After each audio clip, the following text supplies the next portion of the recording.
during Spanish colonization. And some wild shit that happened was, the Spanish had built this bowling alley, but they barred any Filipinos from entering, and so he went to that bowling alley as the mayor and he beat up all the owners because he was like, Oh my he's like gangster. Like, he was like, you cannot have a bowling alley and be racist against our own people. You are in our country.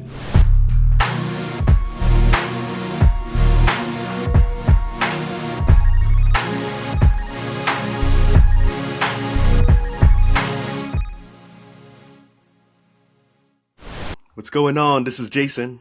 This is Kat. And you're now listening to the Future Ancestors podcast. Podcast. All right, our special guest here today is a filmmaker, actress, comedian, event planner, podcaster, community organizer, and more. She's been working with the Artist Hub, Balay Creative, Media Group, Kendra Cup, and its podcast, Cultural Cultivators, highlighting notable Filipinos making their mark in their respective fields. Recently, they featured our own Kat Serrano. As she's worked in many different roles, she hasn't forgotten about the community that shaped who she is. It's our pleasure to have here on the latest episode of Future Ancestors, Nicole Maxali Salaver. Welcome. Thank you, Jason and Kat. I'm so excited to be here. Thank you so much. For being here. So you wear many hats. So let's start from the beginning. What got you started on your creative journey? I give all credit to my uncle Patrick Salaver. At the age of 12, he noticed that me and my cousins were hella bored one summer, and he gave us the choice: either take the entire summer to fix up the garden and take out all the weeds, or take his VHS camcorder and record a whole TV show and station and just let our imagination go wild.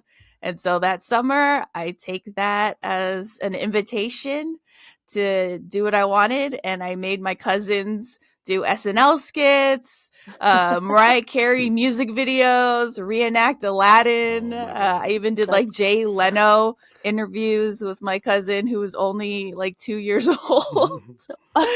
We did Downy commercials, soap operas. It was my first time actually utilizing my creative juices and also getting to boss people around, which I ended up really liking too. That's awesome. So we've read that you're a stand-up comedian. Can you share experience sharing the stage with people like Dave Chapelle and how you got into that? Yeah, so part of my artistic journey was going through Bindlesif Studio, which is one of the only Filipino American theaters in the nation. And they do classes like acting, directing, writing, and stand-up comedy. And so I took up a stand-up comedy class through Kevin Kamiya, who's an absolute hilarious Filipino American stand-up living in LA. And I remember the first 6 months of me taking this class, I had this vision board and I put up opening for Dave Chapelle on my vision board. And 6 months after writing that, I got to meet Dave Chapelle. It was at one of his shows at the Punchline. And during his set, he does a lot of crowd work, and he asked me specifically, what do you do for a living? And my answer was something that he had said earlier in a joke. He had some joke about like hot dog vendors, and I said I was a hot dog vendor, and he was like, what the fuck? And like, so I want you. Exactly. So after the show, he was like, come see me in the green room. And so me and my boyfriend at the time went to the green room, and he was like, you're pretty funny. What do you really do for a living? And I said, well, I just started doing stand-up. And he goes, really? And I go, yeah, I literally started doing it 6 months ago, and you're such an inspiration, and you're one of the reasons why, because at the time he had his special on HBO, Killing Me Softly. Mm-hmm. And then he had his show, on Comedy Central during college. So he was like a huge influence for me and inspiration. And so I told him that. He was like, did anyone tell you to say that? And I was like, no, it was like true. And he goes, well, then I want you to open for me tomorrow. Oh, get out of here. And I was like, what the fuck? Really? And he goes, Oh yeah, my god. I want you to open for me. You're going to open for me? And I remember the security guard at the punchline being like, quoting Eminem and being like, you only have one chance. I was like, the fuck? That's So, great. of course, I had to say yes, even though I was so green. My material was like hella whack. And I wasn't ready, to be honest, but I said yes. So I show up the next day, all ready and green, and the punchline was like, nah, you can't freaking open for Dave Chapelle. Who the hell are you? We don't know who you are. And so I was like, well, can I at least go in and tell him? And they're like, nah, you don't have a ticket. Get out of here. Oh, no. Oh my god. So I laughed with my tail between my legs, and I was like hella sad. And I was like, dang, I missed the opportunity. I hope he doesn't think like I just didn't show up. And then a whole year later, I come back to the punchline just to see a show, and I'm in the crowd, and one of his assistants sees me, and he's like, oh, we remember you from last time. Come see us after the show. And I go into the green room after the show, and Dave's like, hey, Nicole, how come you never opened for me? And I was like, you. yeah, he has like an elephant's memory. Like, he remembers everything, people's faces, names, everything. And I was like, I tried to, but they wouldn't even let me in the club, Dave.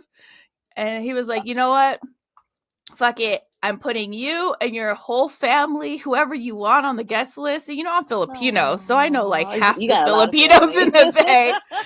So I put like 40 people on the guest list. Oh, my God. mom, my dad, my best friends, their families. And I opened for him. And what that really taught me was, one, divine timing. Mhm.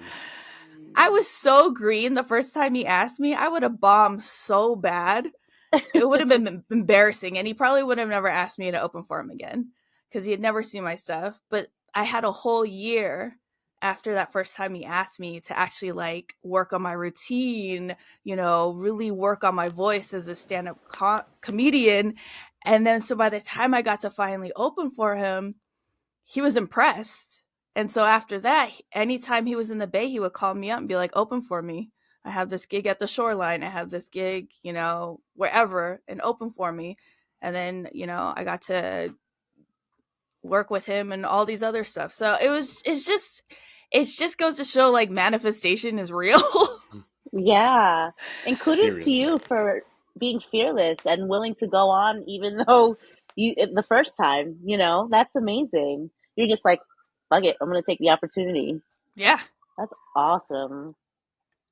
I don't know if I would. That's scary. It is scary. Stand up is the scariest thing I've ever done in my life. Well, kudos to you.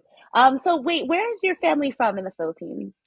So my family, both sides, both my parents were born here in California, but both sides, my mom and my dad's side, are from Visayan. So my dad's side is from Eastern Samar. Yes. So what I is the language that my grandma speaks, and then on my mom's side, they're from Mindanao. And what I just recently found out during the pandemic was my great grandfather was a Muslim chieftain called Datu Biru. Yeah. Wow. So I have warriors on both sides. Man. So wait, That's growing nuts. up as that is really crazy. But growing up as third generation Filipina, what lessons have you learned from your family's heritage and unique experiences? So something that really came through during the pandemic, I found all these old letters from my grandma, um, dating back to like the 70s and 80s. And she basically would just write all of her children her history and our ancestral history. So that's how I found out about my great grandfather being Muslim chieftain.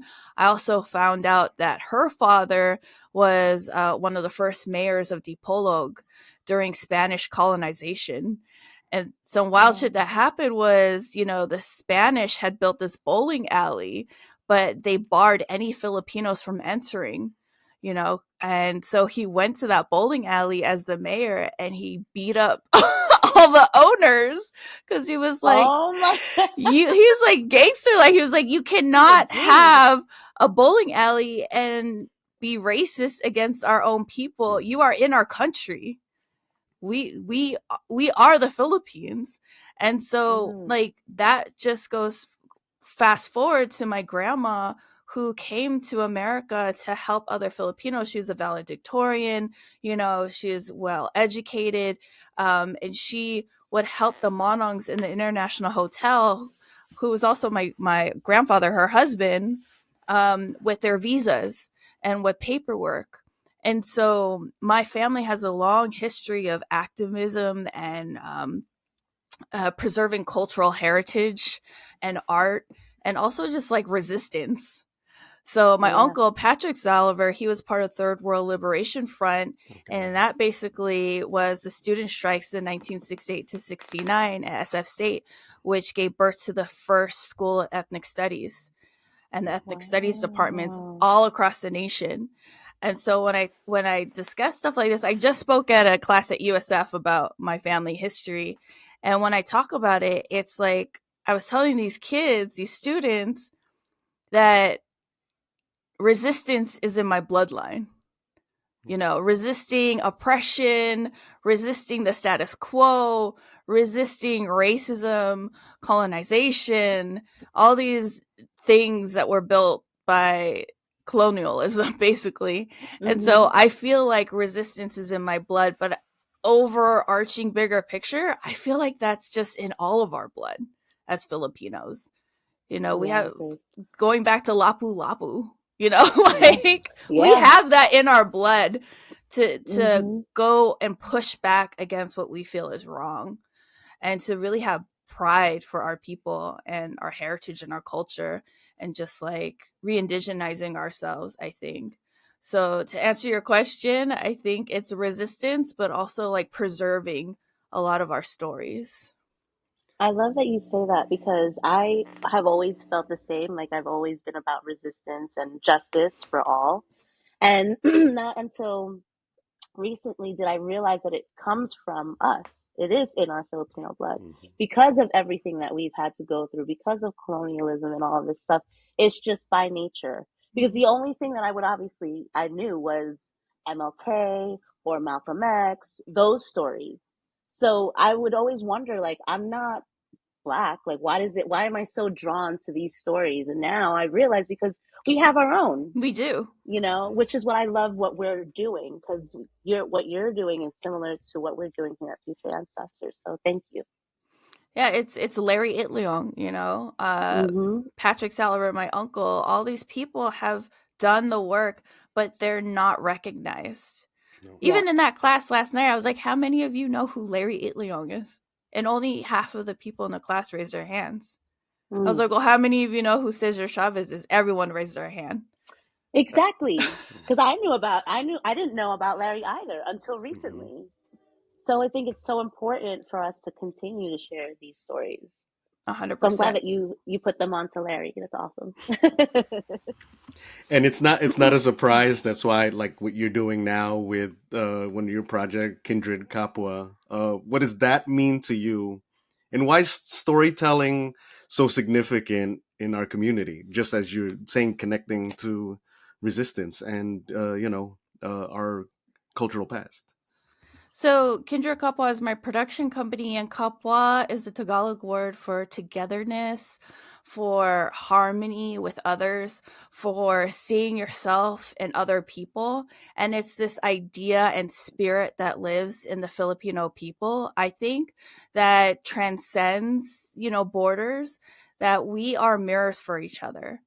And so our stories also get to be mirrors for each other so that we can learn from our history, that we don't have to continue these toxic patterns of being, and understand that like our ancestors had all this wisdom and strength to give us. And so as far as storytelling, as I was talking to these kids, or I shouldn't say kids, students, because they're college students yesterday, it's so important to collect our stories, and not just bigger figures like Larry Itliong, but I'm thinking like our parents' stories, our grandparents' stories, our elder stories in our communities, because when they pass on, their stories go with them. And so it's Yep. important for all of us, not just me and y'all with the podcast, but all of our people to ask those questions, ask those hard questions, record them, have them even just on their phone recording audio, because when we recollect these stories, it's part of our remembering. And again, I say remembering like the word re and then member.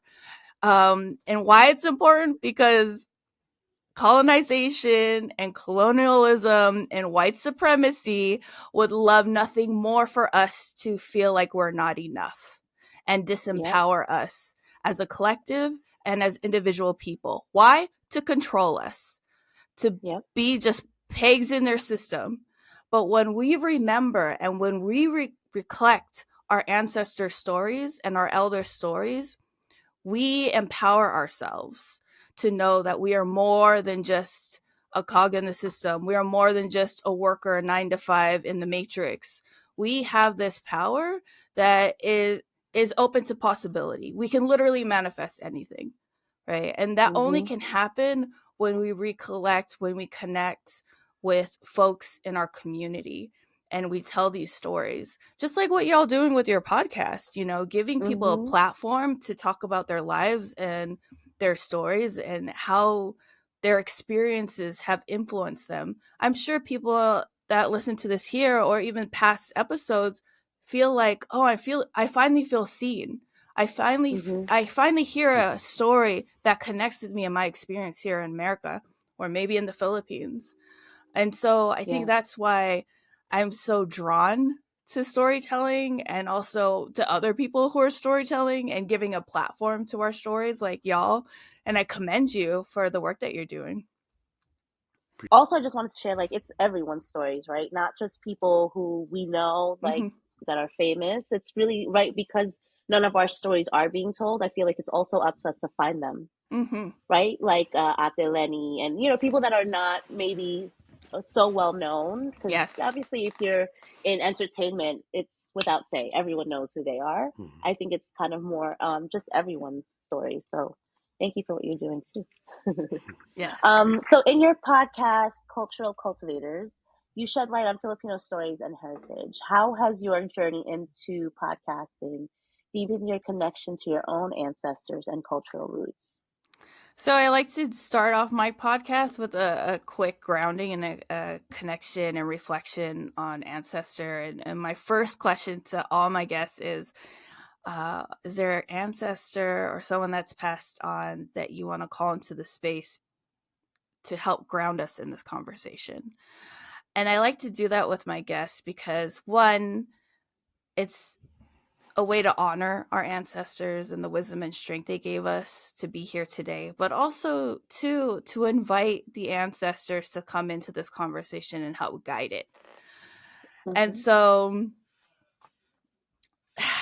this podcast, my podcast, there's this saying that one of my guests had just talked about from War of Art called "Follow Your Resistance," and I had Mm. so much resistance about doing a podcast. It was probably like a decade in the making. For a decade, people were like, "You should have a podcast. You should have a podcast." And I was like, "Hell no, no, no! I hate the sound of my voice."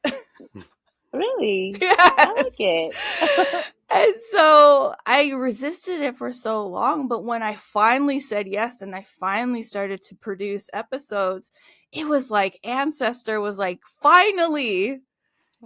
finally you're doing this work. Like, it's now the podcast is bigger than me.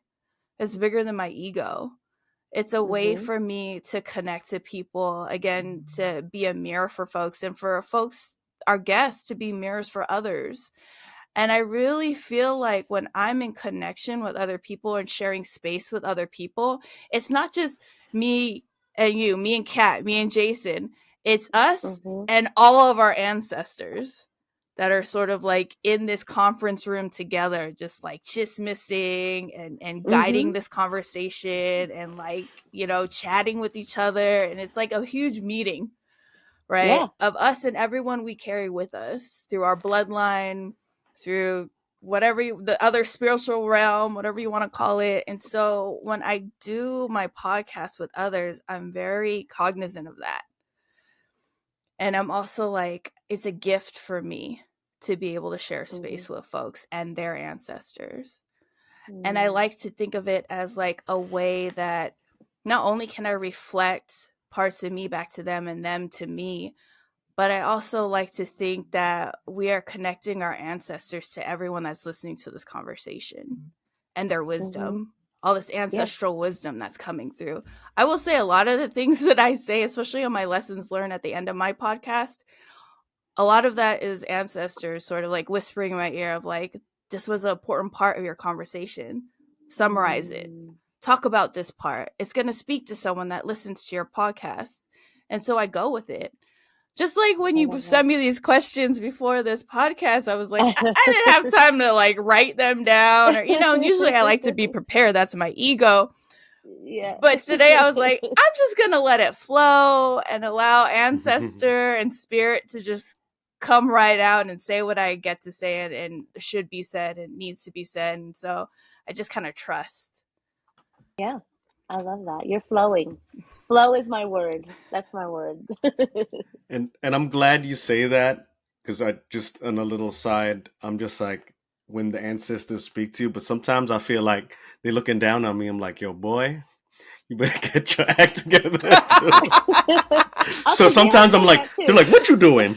So sometimes I'm like, I hear that too, but at the same time, I'm like, oh man, yo, I'm sorry. That's probably a Lola. That's probably one of the That's what Lolas. I'm saying.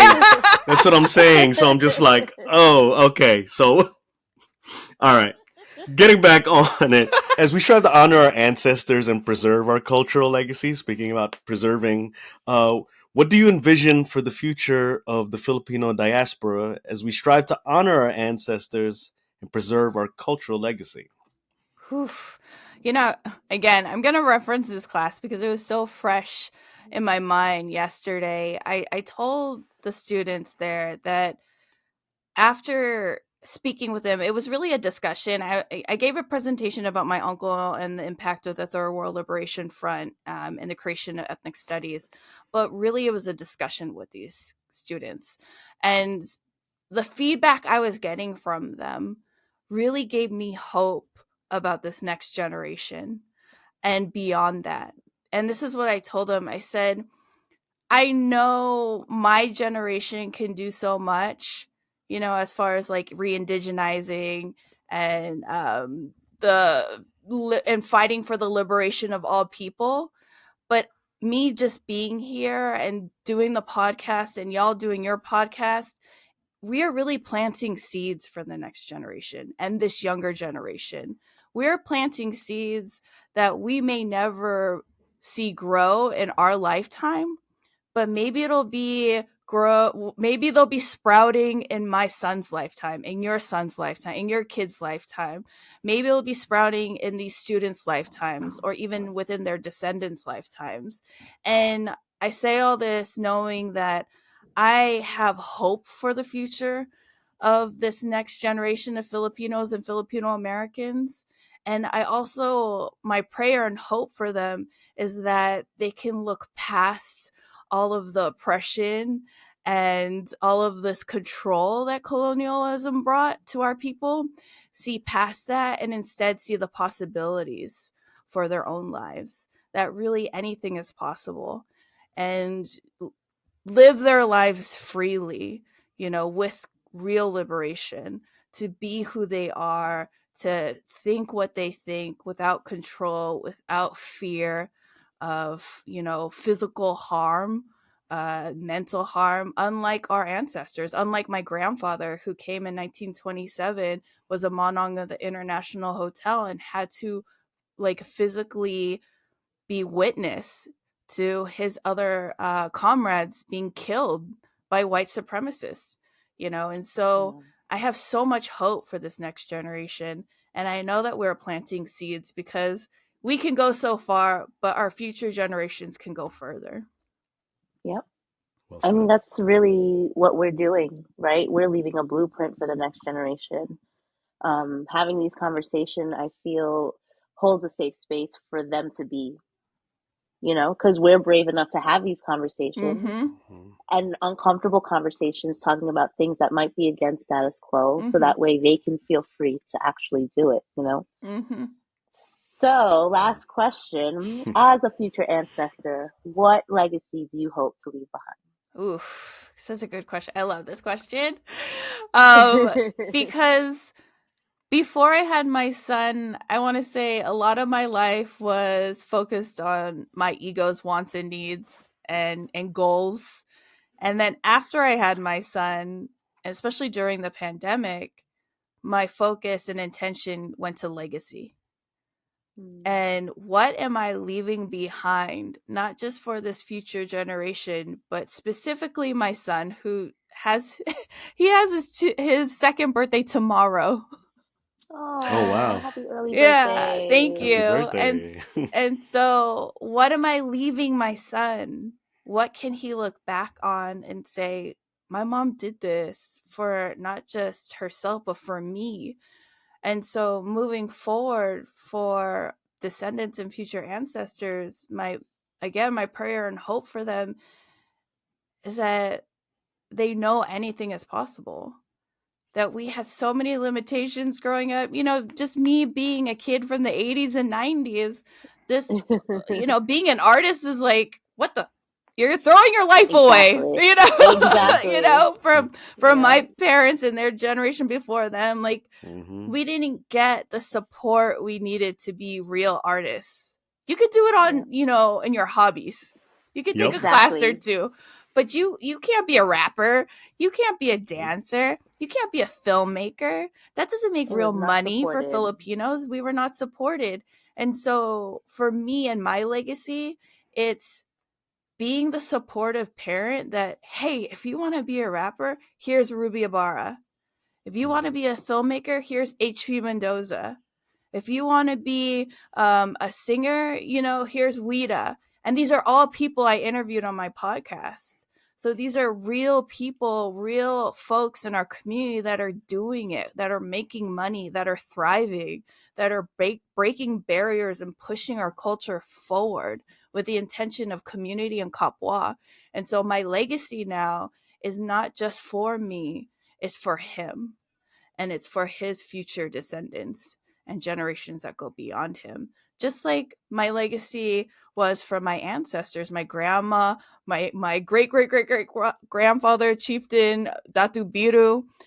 Like, they might not have been aware of this when they were living their lives, but the way they lived their lives has deeply impacted me and how I live my life today. And now I can move forward knowing, like, I take that gift from them, a gift from my ancestors, and I give it to my son. I love that. And I love that you honor them and take that with you, to be better. Thank So you. yes, thank you Yeah. so much for taking the time to talk to us. This is part of our show where we throw little rapid fire questions. Just come with the first thing that comes to mind and go from there. Now, Kat, do you want to start it off? Okay. Okay. All right. So your go-to karaoke song. Ooh, Queen, Bohemian Oh, Rhapsody. get out of here. Shout out to Freddie That's a really Mercury. I Oh, you love know that's a what? real I gotta famous hear that because karaoke the song. way that song goes. Oh, we gotta hear that. All right, you're a filmmaker. You're gonna make I content have a on that. clip. I I gotta have see a that. clip on my birthday in Paris. My husband put it on, and I sang it with my heart, like, full I have out to see in this. Paris. Yeah, we Okay. have All right. video of that. I'll send it to We're you. gonna have to link that. We're gonna put that. Thank We're gonna you. put that on the link tree. You're gonna have the direct link. Okay. Next one. Favorite Filipino dish. Ooh, Shanghai lumpia. Oh. Okay. Dipping sauce, or you eating them like straight up? Oh no, not Same. straight up. We need like the chili Okay. dipping sauce. All Yeah, right. the The sweet and sweet sour chili. chili. Yeah. Okay. Your biggest inspiration. My uncle Patrick Saliver and my son. Okay, Well, and thank you that's it. so much, Thank you. Nicole. Thank you so much for hanging out with us and talk. Had a great time. Thanks for having Yeah, me. and I love, getting to speak on the things I'm passionate about. And so thanks for giving not just me, but everyone that comes onto your show a platform to speak about what they're passionate about. thank you. Before Amazing. we let you go, can you just let everyone know where they can find you and your podcast? Yeah, so you can find me on Instagram at Kindred Kapwa, or my podcast is cultural.cultivators, cultivators with a K on Instagram. And you can listen to us on Awesome. any streaming platform, Spotify, Apple, Google Podcasts. Awesome. Awesome. All right. Thank you so much. Thank All right. you. Thank you.